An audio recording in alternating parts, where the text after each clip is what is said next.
Fala galera que já é inscrita no Pautas e Táticas ou que vai se inscrever assim que o vídeo acabar.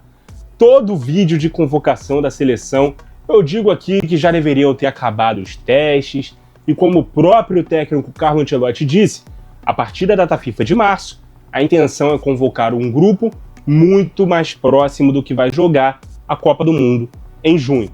Então, aproveitando o fim da última data FIFA de 2025, vamos aqui fechar o grupo. A lista definitiva de 2026. O possível time titular, como o time joga, como deveria jogar, na minha opinião, e quem são os jogadores que estão ali de stand-by, na lista de espera, caso alguém se lesione e não possa estar na lista final, beleza? Então já vai deixando aí seu like, seu compartilhamento com os amigos, seu hype, se possível, sua lista de convocados, né, seu time titular, e não esquece de conferir se você já está inscrito no canal. Se não tiver, pô, dá essa moral pra mim, que você ajuda muito o meu trabalho. Eu espero conquistar a sua inscrição. Seja bem-vindo ao Pautas e Táticas. Vamos lá, com base nas listas que o Ancelotti convocou ao longo das 4 datas FIFA que ele esteve à frente da seleção brasileira desse ano, com base no desempenho que esses jogadores tiveram e do estilo de jogo que ele aplica, eu acredito que a lista será a seguinte. Goleiros: Alisson, do Liverpool, Bento, do Al Nassr e Ederson, do Fenerbahçe. Hugo Souza, do Corinthians, será o primeiro ali na lista suplente, caso algum desses três se lesione, beleza? Laterais: Wesley, da Roma, Wanderson, do Mônaco, Douglas Santos, do Zenit e Alexandro, do Flamengo. O Paulo Henrique, do Vasco, e o Caio Henrique, do Mônaco, em compasso de espera, né, porque ele tem chamado regularmente 3 laterais esquerdos, né, nas listas, mas eu acho que é muito mais para testar as possíveis opções, em caso de baixa, do que por ter essa intenção de levar 3 jogadores dessa posição para a Copa. Lembrando que o Alexandro ficou fora 2 listas por lesão, depois de ter sido titular e ido bem nos 2 primeiros jogos, e o Douglas Santos também ficou fora da última lista por lesão. O Caio Henrique esteve presente em 3 das 4 listas. Por isso, eu acho que ele é o favorito a ser o primeiro suplente, beleza? Zagueiros, aqui a gente tem uma dúvida, tá? Mas os 4 que eu acho que estão garantidos são Marquinhos, do PSG, Gabriel Magalhães, do Arsenal, Éder Militão, do Real Madrid e Alexandro Ribeiro, do Lille. Eu tenho minhas dúvidas quanto a se ele vai querer chamar 4 ou 5 zagueiros. Se ele chamar 4, serão esses. Agora, se ele chamar 5, eu acredito que o Fabrício Bruno, do Cruzeiro, que foi mantido mesmo depois daquelas falhas decisivas do jogo contra o Japão, goza da confiança do treinador para ser o 5º nome. E não só ele, tanto ele quanto o Danilo do Flamengo, gostemos ou não, que vão ficar no mínimo aí nessa lista de espera, porque como o próprio Ancelotti disse, o Danilo é um cara que pode jogar nas 4 posições da defesa. E se a gente parar para relembrar o que aconteceu na Copa do Mundo em 2022, em algum momento nossos 2 laterais esquerdos se lesionaram. O próprio Danilo, que também ficou indisponível em um jogo na direita, quando voltou fazendo a lateral esquerda com o Militão jogando na direita. Então não se surpreendam se o Danilo aparecer na lista final, mesmo não sendo titular no clube, beleza? Volantes ou meio-campistas, né? Casemiro, do Manchester United, Bruno Guimarães, do Newcastle, Fabinho, do Al Ittihad, Andrei Santos, do Chelsea e Lucas Paquetá, do West Ham. 4 jogadores que podem jogar como primeiros volantes, né? O Casemiro, o Fabinho, mais de marcação, de contenção. O Fabinho, inclusive, apareceu nessa última lista, depois que o próprio Casemiro respondeu na data FIFA de outubro que ele era o jogador mais semelhante ao próprio Casemiro, né? Um cara com características parecidas. O Ancelotti ouviu a palavra do nosso camisa 5, convocou o Fabinho para a data FIFA de novembro e eu acho que ele vai acabar jogando a Copa do Mundo, tá? O Bruno Guimarães é um jogador mais de passe, o Andrei mais de condução de bola, mas também um bom passador.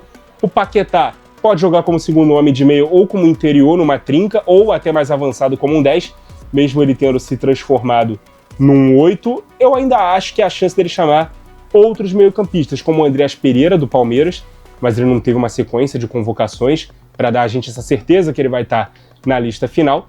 Eu coloco aqui em dúvida se ele vai optar por chamar 6 meio-campistas ou 5 zagueiros, tá? A verdade é que se fossem 6 meio-campistas, o Gerson deveria estar na seleção até hoje, né? Mas ele fez a besteira, a meu ver, né, na minha opinião, de ir pro Zenit, estar na reserva lá, e aí perdeu totalmente o espaço, eu acho que não volta. Então eu acho que na lista de espera pode ter o próprio Andreas. Eu acho que se forem 6, o Andreas vai ser o 6º nome, mas se forem 5, o Andreas fica ali como o primeiro ali nessa lista de espera, assim como o André do Wolverhampton e possivelmente o Joelinton do Newcastle, que o Ancelotti mostrou gostar muito. Eu queria muito ver o Ederson da Atalanta aqui também, mas só foi convocado na primeira lista do Ancelotti, nunca mais voltou, então acho que ele já é carta fora do baralho, beleza? Meias atacantes ou segundos atacantes, dependendo de como você enxerga aí o sistema base da seleção brasileira, se é um 4-2-3-1 ou um 4-4-2, Rafinha do Barcelona e Matheus Cunha do Manchester United. Eu tenho convicção que esses dois jogadores serão utilizados dessa forma na seleção, ou por trás do atacante mais avançado, ou ao lado dele. Não abertos, não como pontas. No caso do Matheus Cunha, não como 9. Ele pode até ser usado um jogo ou outro, mas a ideia principal, principalmente se ele for titular, é que ele seja muito mais um jogador, né, que complementa o atacante mais avançado e não ser ele, esse jogador mais avançado. Como ele fez, inclusive, no Wolverhampton temporada passada, como ele faz agora que se transferiu para os Red Devils. As opções para as pontas são outras, e eu já vou direto a elas, beleza? Estevão, do Chelsea, Luiz Henrique, do Zenit, Rodrigo, do Real Madrid e Gabriel Martinelli, do Arsenal. Os dois primeiros aqui consolidados pela direita, os dois últimos na esquerda. Eu acho que aqui não tem muita polêmica, tá? Vão ser esses 4 nomes. Eu ainda observaria com carinho o Savinho, tá? Do Manchester City, apesar de nunca ter sido convocado pelo Carleto. E apesar de ter muita gente pedindo o Antony do Betis, eu também acho que seja, né, carta fora do baralho, a não ser realmente que os dois pontas direitas se lesionem, porque o Savinho pode jogar nas duas, o Rodrigo pode jogar nas duas, o Antony é um ponta direita e vocês devem estar sentindo falta do Vini Júnior, né, que também é ponta esquerda de origem, mas ele tem sido utilizado pelo Ancelotti como esse atacante mais avançado. Então ele vai aparecer aqui na lista dos supostos centroavantes, beleza? Juntamente com o João Pedro, do Chelsea, e o Richarlison, do Tottenham. Gente, sabemos que o Richarlison vai jogar a Copa do Mundo, a não ser que ele se machuque. O Ancelotti adora ele, chamou ele em todas as listas. Eu esperava que ele fosse chamado na primeira, né, pelo desconhecimento e tal, e depois não fosse mais chamado, mas pelo visto ele vai sim jogar o Mundial. Doa quem doer. Talvez até pela versatilidade. É um cara que pode jogar também como ponta, não só como 9. Fora que o Matheus Cunha, que se for titular vai ser um 10, pode também ser um 9. E o João Pedro é outro que pode jogar nas duas posições. Na lista de espera para essa posição, o Pedro do Flamengo, que deveria estar na lista principal, na minha opinião, o Igor Jesus do Nottingham Forest, que chegou a ser convocado pelo Ancelotti, mas teve poucos minutos em um jogo só, e teve seu momento de maior sequência com o Dorival, muito provavelmente não vai jogar a Copa, e o Vitor Roque do Palmeiras, que voltou ao radar e pode ser convocado também na lista final, caso alguém seja cortado, beleza? Vocês devem ter percebido que eu cravei 25 nomes e deixei um em dúvida, entre a possibilidade de um 5º zagueiro ou um 6º meio-campista. Mas, segundo declarações do próprio Ancelotti, essa também pode ser uma vaga para o Neymar. O técnico disse que tem a chance de convocar o Neymar, mesmo sem ele ser testado em nenhuma data FIFA, antes da lista final, porque todos conhecem já a capacidade dele, a qualidade dele. Mas ele também disse que ele quer jogadores com capacidade física e de intensidade para poder jogar no talo os 90 minutos, pelo menos a partir do 3º jogo da Copa do Mundo. Na minha opinião, tá? O Neymar não vai ser convocado. A cada dia que passa, o Neymar se afasta da seleção e da Copa do Mundo. Fisicamente, muito abaixo dos companheiros, até de Santos. Tecnicamente, não faz a diferença nem num time que faz a campanha de briga contra rebaixamento. O comportamento dele não é de um líder, é de alguém que se acha acima dos companheiros. Taticamente, a briga dele seria com o Rafinha ou com o Matheus Cunha, né? Um dos melhores jogadores da última Champions e um dos melhores jogadores da última Premier League.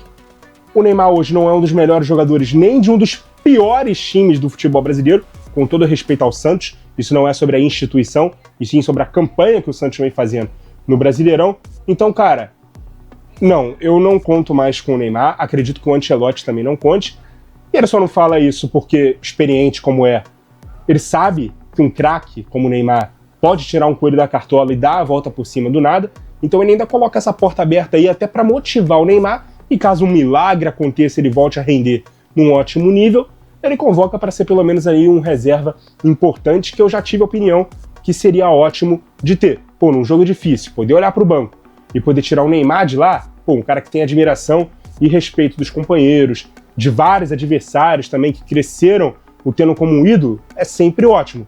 Nicolas, você acredita que isso vai acontecer? Você acredita aí nesse milagre do Neymar voltar a jogar num nível competitivo que o faça merecer retornar à seleção brasileira? Não. Beleza?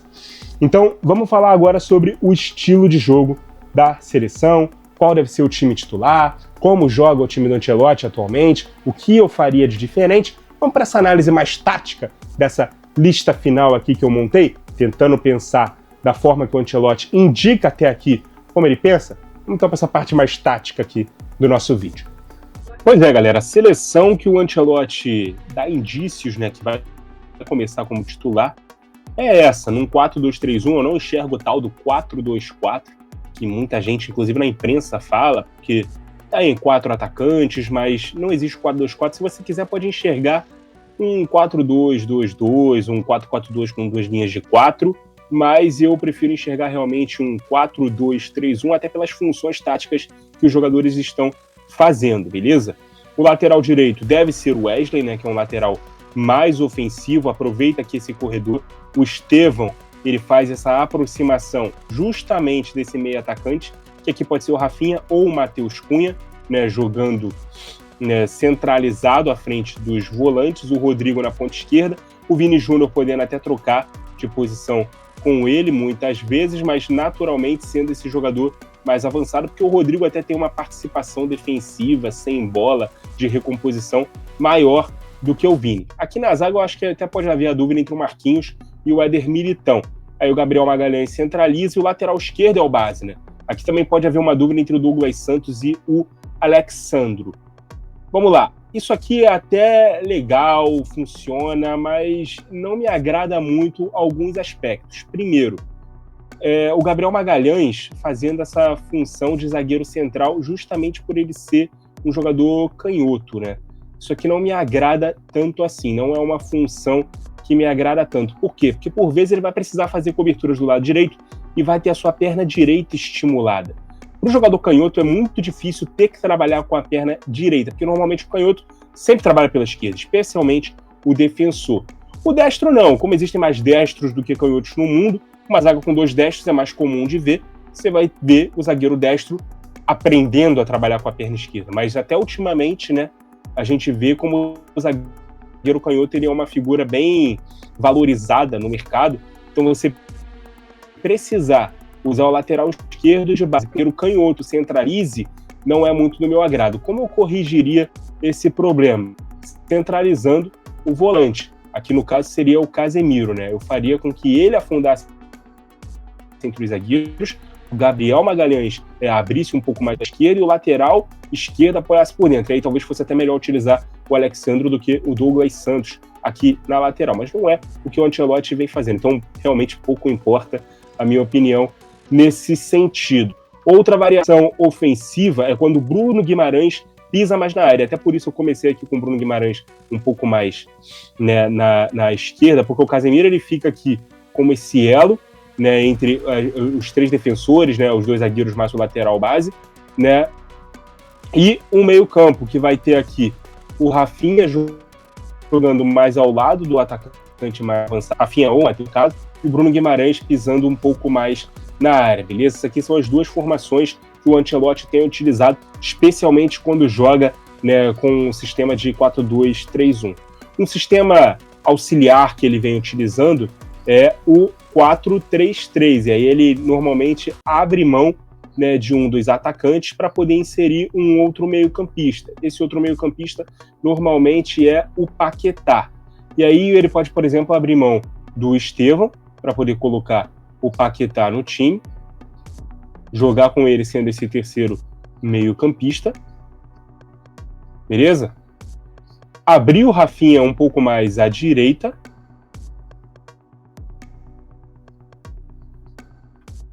e aí continuar a ter Rodrigo e Vini Júnior, mas também pode abrir o Vini um pouco mais à esquerda para poder ter o João Pedro na frente. Aí mudaria de função, né? O Vini Júnior passaria a ser um ponta esquerda. e o Rafinha com ponta direita. A princípio, na primeira convocação, eu achei que isso aqui seria mais utilizado, tá? Eu achei que seria um sistema que o Ancelotti trabalharia a partir dele. E aí o atacante pode recuar, pode se transformar num quarto homem de meio de campo, e o jogo estaria, né, mais focado nesses dois jogadores vindo das pontas. Mas aqui ele precisaria de uma ultrapassagem maior do lateral esquerdo. O lateral não poderia ser tanto assim um cara mais de base. Aqui já me agrada um pouco mais essa questão aqui do sistema ofensivo de jogo e também da saída de bola, porque o Casemiro ficaria mais próximo dos dois zagueiros, o Magalhães abriria um pouco mais à esquerda. O que não me agrada é na defesa, porque a defesa aqui marcaria em 4-1-4-1, como tem acontecido quando o Ancelotti, né, implementa o 4-3-3, né, na seleção. E aí realmente seria melhor colocar o Rodrigo aqui pelo lado esquerdo, que o Vinícius Júnior auxilia bem pouco aqui pelo lado esquerdo, ele marca menos, ou então ele até ficaria sobrando um pouco mais para o Paquetá ser esse cara que abre o time marcar, né, num 4-4-2. Não é o que acontecido, tá? O acontecido é realmente o time marcar no 4-1-4-1. O 4-4-2 é mais usado quando o time joga no 4-2-3-1, e aí o Rodrigo é o titular da ponta esquerda, né, o Vini é o titular aqui da frente, o Rafinha ou o Matheus Cunha ficam sendo aqui esses atacantes, e o Estevão joga mais pela ponta esquerda. Aí o Rafinha sobra na frente juntamente com o Vinícius Júnior, e o time marca com duas linhas de 4. É uma formação interessante para defender, mas é uma formação que precisa jogar muito compacta, né, para evitar esses espaços entre linhas, né, essa frente da área. Então, os volantes precisam estar próximos dos zagueiros e os pontas também precisam estar próximos dos laterais nessa segunda linha, para que esses dois jogadores sejam acionados em velocidade e no contra-ataque. Até por isso não é 4-2-4, tá? No 4-2-4, esses jogadores não recuariam pelos lados. O time ficaria só com 6 marcando atrás da linha da bola. Como os pontas precisam fazer essa recomposição, ou é 4-4-2, ou é 4-2-3-1, como eu enxergo quando o time tem a bola, principalmente por conta desse jogador vir fazer uma função mais centralizada à esquerda, ganhando a companhia do ponta direita, que no caso deve ser o Estevão. E aí, se a gente for observar os reservas, alguns aqui têm as mesmas características, né? O Douglas e o Alexandro são laterais mais base, o Wanderson e o Wesley são laterais mais ofensivos, o Fabinho é esse volante marcador que o Casemiro também é, o Andrei Santos pode fazer uma função que o Bruno Guimarães também faz, o Luiz Henrique no Botafogo fazia esse apoio por dentro e também é um ponta canhoto, assim como o Estevão. O Martinelli não tem problema em jogar nessa posição do Rodrigo, assim como o Matheus Cunha não tem na do Rafinha. Aqui o Vini Júnior é esse atacante mais avançado, né, de velocidade. O João Pedro é um jogador que pode fazer a função tanto do Rafinha quanto do Vini Júnior, mas o João Pedro, quando joga na do Vini Júnior, é um cara que atua mais centralizadamente, quase como um atacante de área. E o Richarlison é um cara que pode também fazer as trocas justamente aqui com o Rodrigo, é um cara de velocidade, também pode cair pela ponta, e eu acho que até por isso ele goza do prestígio aí, né, com o Ancelotti, mesmo que a gente não goste tanto assim da ideia dele ser convocado. Então até por isso eu acho que essa vai ser a lista definitiva, e observando os padrões de jogo que o Ancelotti tem adotado, eu acredito que essa deve ser a forma que a seleção brasileira vai jogar. Uma pequena adaptação aqui que eu faria nessa formação ofensiva é de não apoiar o ponta-direita por dentro para se transformar um desses 4 jogadores aqui da linha. Eu faria com que ele atacasse um pouco mais ao lado aqui do Vini Júnior para eliminar as sobras. Vocês sabem aqui que eu gosto